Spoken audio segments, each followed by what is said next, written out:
என்னோடு நம்முடைய தலைவர்கள் எல்லாம் இருக்கிறாங்க. முதல்ல வந்து நம்முடைய அமைச்சர் KN நேரு அவர்கள் சார்ந்திருக்கக்கூடிய துறையில தொடர்ந்து முறைகேடுகள் வந்து கொண்டே இருக்கிறது. நம்ம பார்த்த இதற்கு முன்பு என்போர்ஸ்மெண்ட் டைரக்டரேட் அமலாக்கத்துறை அவர்கள் அக்டோபர் 2025 888 கோடி ரூபாய் ஊழல் நடந்திருப்பதை சுட்டிக்காட்டி நம்முடைய பொறுப்பு DGPக்கு ஒரு கடிதம் எழுதியிருந்தார்கள். அமலாக்கத்துறையை பொறுத்தவரை அந்த கடிதத்தில் குறிப்பிட்ட 150 நபர்கள் பின் பாயிண்ட் பண்ணி கொடுத்திருந்தாங்க. வாட்ஸ்அப் சாட்டு எப்படி பணம் மாறி இருக்கு, குறிப்பா நேரு அவர்களுடைய அமைச்சர் இருக்கக்கூடிய துறையில இன்ஜினியர் அபிஷியல்ஸ் அவர்களுக்கு அந்த பரீட்சைக்கு 25 லட்சத்திலிருந்து 35 லட்சம் ரூபாய் வாங்கியது ஏற்கனவே பத்திரிகையாளர் சந்திப்புல பேசியிருக்கோம். நான் டீட்டெயிலா போக விரும்பலீங்கன்னா அது உங்களுக்கு தெரியும். அது சம்பந்தமாக இதுவரை ஒரு வழக்கு கூட காவல்துறை பதிவு செய்யவில்லை. இது முதல். இரண்டாவது, மறுபடியும் நம்முடைய அமலாக்கத்துறை தமிழகத்தினுடைய பொறுப்பு DGP அவர்களுக்கு மறுபடியும் ஒரு கடிதம் எழுதியிருக்கிறாங்க. டிசம்பர் 3 கடிதம் எழுதியிருக்கிறாங்க.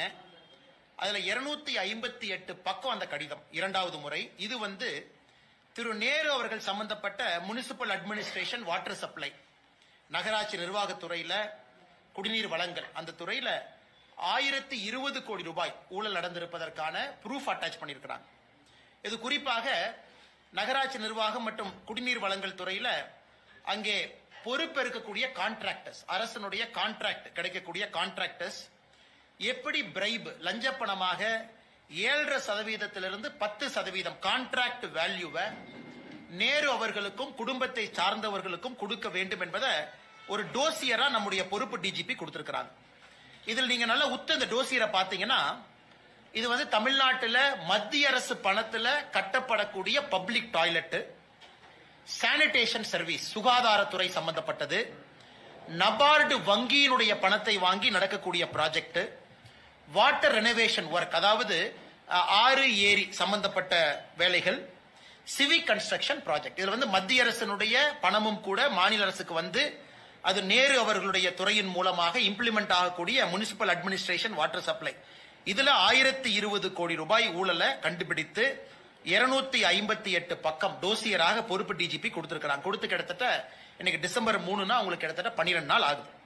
அதுல குறிப்பாக ED அவர்கள் மறுபடியும் வாட்ஸ்அப் சாட் எப்படி பணத்தை வாங்கியிருக்கிறாங்க, ஹவாலா டிரான்சாக்சன் துபாய்க்கு வந்து ஹவாலா மூலமாக ஓவர்சீஸுக்கு அனுப்பி இருக்கக்கூடிய ப்ரூஃப் அது எல்லாம் கூட கொடுத்திருக்கிறாங்க. இதுல ரொம்ப அதிர்ச்சிகரமான விஷயம் என்னன்னா, இது அதிர்ச்சி தான் ஆனா ஆச்சரியம் இல்ல, நிறைய வாட்ஸ்அப் சாட்ல பார்ட்டி ஃபண்ட் மென்ஷன் பண்ணிருக்காங்க. பார்ட்டி ஃபண்ட் DMK இருக்கு. அதையும் கூட அமலாக்கத்துறை அந்த 258 பேஜ் டோசியர்ல அதையும் கூட ஹைலைட் பண்ணிருக்காங்க. பார்ட்டி ஃபண்ட் அப்படின்னு அவங்க பண்ணி பிரைவ கலெக்ட் பண்ணிருக்காங்க. 7.5% 10% கான்ட்ராக்டர்ஸ். இது நேரு அவர்கள் சாதாரணமா பத்திரிகை நண்பர்கள் கேட்கும் பொழுது சாதாரணமா கடந்து போயிட்டாங்க. அதாவது இதுல ஒன்னும் உண்மை இல்ல, இது வந்து அரசியல் பழிவாங்கும் நடவடிக்கை, நான் இதன் மீது கோர்ட்ல பாத்துக்கிறேன் அங்க பாத்துக்கிறேன். அதனால் மறுபடியும் பத்திரிகையாளர் சந்திப்பில் நாங்க என்ன சொல்ல விரும்புறோம் அப்படின்னா, 888 கோடி ரூபாய் முதல் ஊழல் இன்ஜினியர் ரெக்ரூட்மெண்ட். ஒரு இன்ஜினியருக்கு 25 லட்சத்திலிருந்து 35 லட்சம் ரூபாய் லஞ்சம். இரண்டாவது, நேரு அவர்கள் துறையில கான்ட்ராக்ட் பெறக்கூடிய ஒப்பந்தக்காரர்கள் 7.5% 10% லஞ்ச பணம். அந்த பணம் துபாய்க்கு போகுது ஹவாலால. அதை அமலாக்கத்துறை மென்ஷன் பண்ணியிருக்கிறாங்க. பார்ட்டி ஃபண்ட்னு மென்ஷன் பண்ணியிருக்கிறாங்க. அப்படி இருந்தும் கூட அடிப்படை FIR இதுல இல்ல.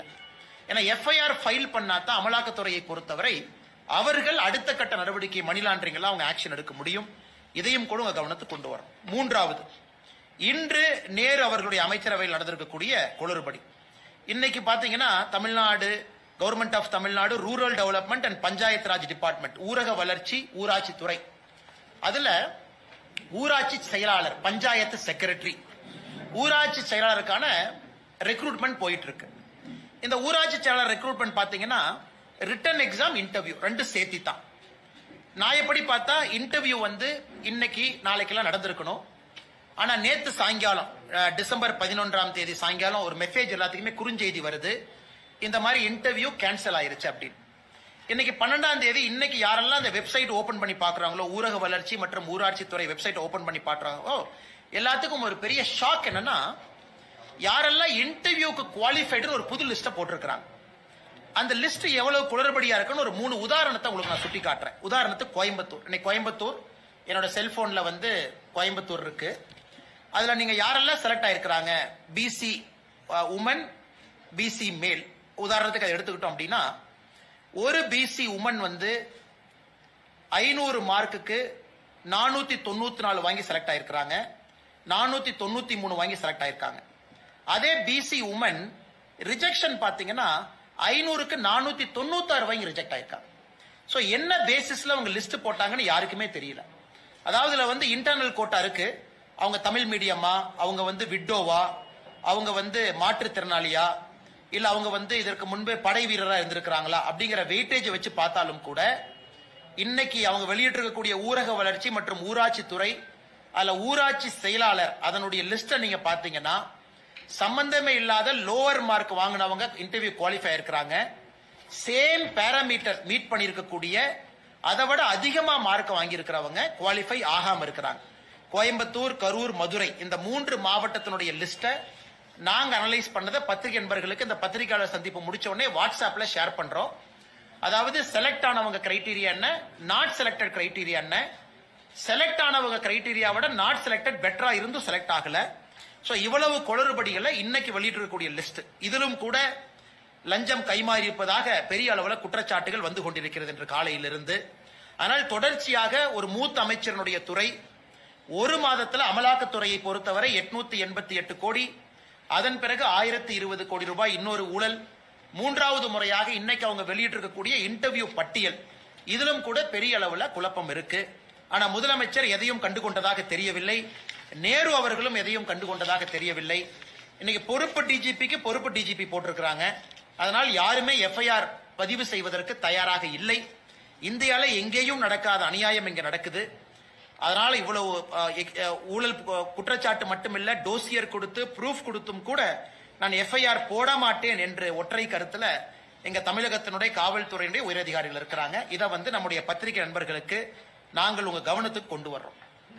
அடுத்து இரண்டாவதுங்கன்னா எஸ்ஐஆரை பொறுத்தவரை ஃபேஸ் 1 தமிழகத்துல இன்னும் 3 நாட்கள் டிசம்பர் 14ஆம் தேதி வரை எக்ஸ்டெண்ட் பண்ணியிருக்கிறாங்க. அது வரைக்கும் நம்முடைய எனுமரேஷன் ஃபார்ம் கொடுக்கலாம். ஏற்கனவே பாரதிய ஜனதா கட்சி நாங்க சொன்னதுதான், 80 லட்சத்திற்கு மேல தமிழகத்தினுடைய வாக்காளர் பட்டியலில் குறைந்தபட்சம் நீக்கப்பட வேண்டும் என்று சொல்லி இருந்தோம். இன்னைக்கு தேர்தல் கமிஷன் கொடுத்திருக்கிற டாக்குமெண்ட் படி 77 லட்சம் நீக்கி இருக்கிறாங்க. அதாவது இன்னைக்கு இந்த டிராப்ட் லிஸ்டுக்கு முன்னாடி டெய்லி கொடுக்கிற பிரஸ் நோட் அப்டேட் அடிப்படையில் 77 லட்சம் வாக்காளர்கள், 6 கோடியே 41 லட்சம் வாக்காளர்கள் எஸ்ஐஆருக்கு முன்னாடி இன்னைக்கு வரைக்கும் 77 லட்சம் வாக்காளர்கள் death, shifted, absent, not found, இறந்து போயிட்டாங்க, மாறிட்டாங்க, பெர்மனன்ட்லி ஷிஃப்டட் மாறிட்டாங்க, காணாம போயிட்டாங்க, கண்டுபிடிக்க முடியல, இதர காரணங்கள். 77 லட்சம். அப்ப நீங்க பாத்தீங்கன்னா தமிழகத்தில் கிட்டத்தட்ட 12%. ஒரு வாக்காளர் பட்டியல்ல 12% வாக்காளர்கள் இன்னைக்கு வந்து வரைவு வாக்காளர் பட்டியலில் இல்லை என்பது ஒரு விதத்துல பெரிய ஒரு ஆச்சரியம் மட்டுமல்ல, அதிர்ச்சியும் கூட. அப்படின்னா இந்த பட்டியலை வச்சுதான் நம்ம லோக்சபா தேர்தலையே சந்திச்சிருக்கிறோம். 2024 லோக்சபா தேர்தலில் இந்த பட்டியலை வச்சுதான் நம்ம சந்திச்சிருக்கிறோம்.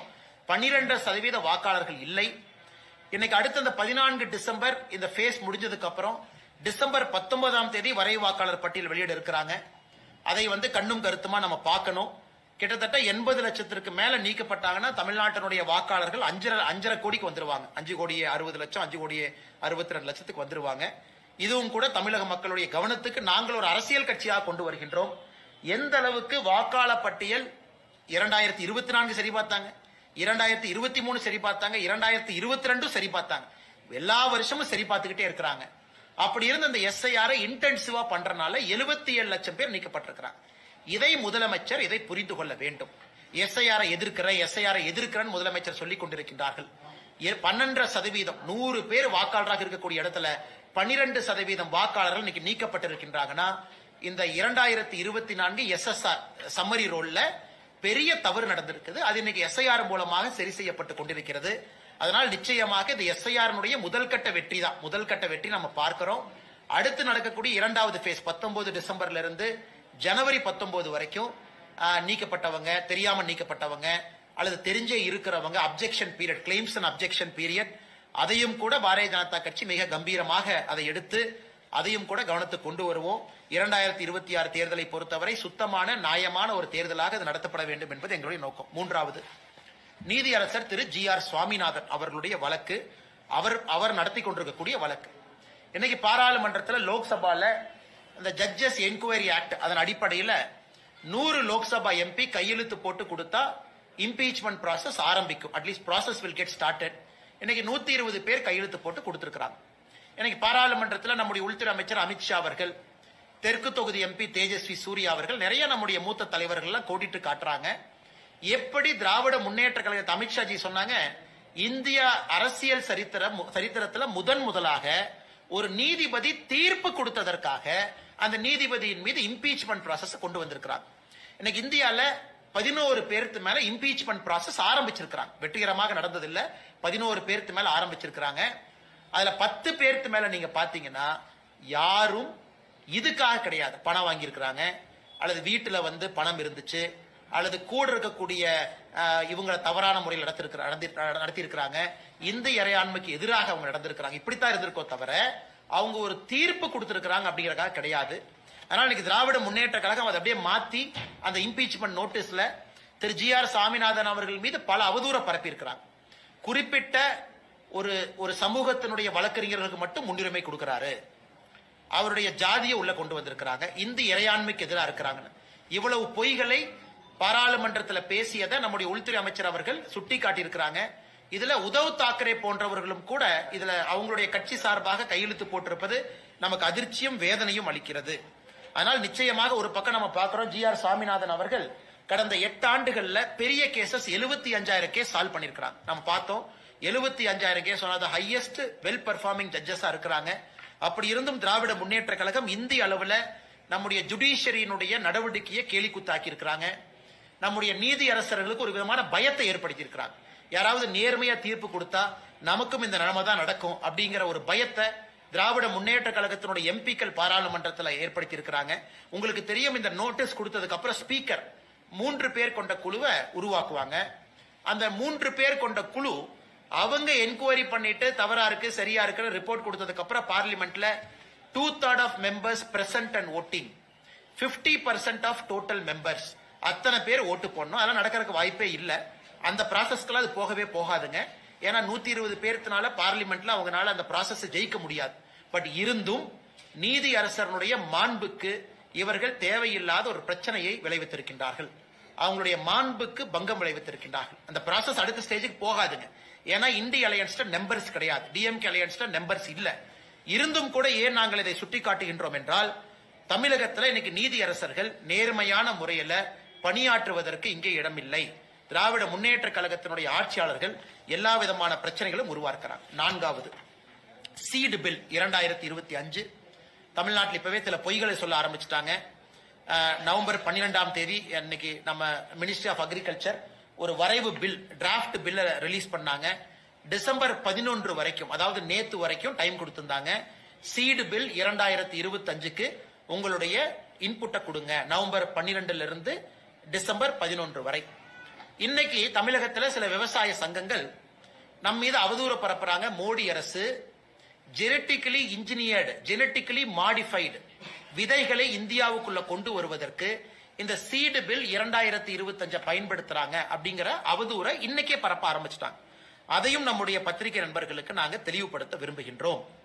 இந்தியாவை பொறுத்தவரை ஜெனட்டிக்கலி மாடிஃபைட் அப்படிங்கிறது என்னங்க? ஒன்று காட்டன். 2002 காங்கிரஸ் ஆட்சியில ஜெனட்டிக்கலி மாடிஃபைடு காட்டன் உள்ள கொண்டு வரலாம். BT காட்டன் இந்தியாவுக்குள்ள 2002 இருந்து இருக்கு. நம்முடைய அரசு 2022 அதுக்கு நம்ம UPA அரசாங்கத்திலேயே அவங்க ஒரு கமிட்டி ஒன்னு உருவாக்கி இருந்தாங்க. ஜெனட்டிக் இன்ஜினியரிங் அப்ரைசல் கமிட்டி அப்படின்னு ஒன்று உருவாக்கி இருந்தாங்க. அதெல்லாம் நம்ம பார்த்திருக்கிறோம்.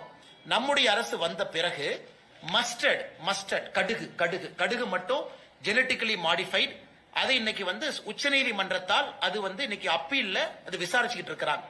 அதை தவிர இந்தியாவில் ஜெனட்டிக்கலி மாடிஃபைடு எதுவுமே கிடையாது. ஒரு பக்கம் காட்டன் 23 வெரைட்டி ஆஃப் காட்டன் வேறு இடத்துல 21 வெரைட்டி ஆஃப் காட்டன் இருக்கு.